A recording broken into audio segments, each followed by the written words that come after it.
Neat పరీక్ష scam బయటపడింది. దేశంలో ఉన్న బీసీ, ఎస్సీ, ఎస్టీ ప్రజలకు కేంద్ర ప్రభుత్వం ఎన్నో మోసాలకు పాల్పడుతూ ఉంది.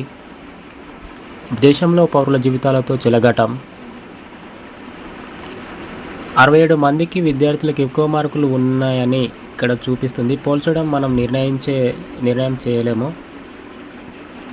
720కి మొత్తం మార్కులు ఉంటే ఇక్కడ పిల్లలకు 718 మార్కులు, 719 మార్కులు అంటే రెండు ఒకే విధంగా చూపించడం. 4గురికి మాత్రమే ఎగ్జామ్ హాల్లో ఉన్నారు. కాబట్టి ఎన్సీఆర్టీ 12వ క్లాసు బుక్స్లను కేటాయించి మే 29 13,000 మంది ఎలిజిబుల్ కాలేదు. ఇప్పుడు సుప్రీంకోర్టులో ఈ చర్చ జరుగుతూ ఉంది.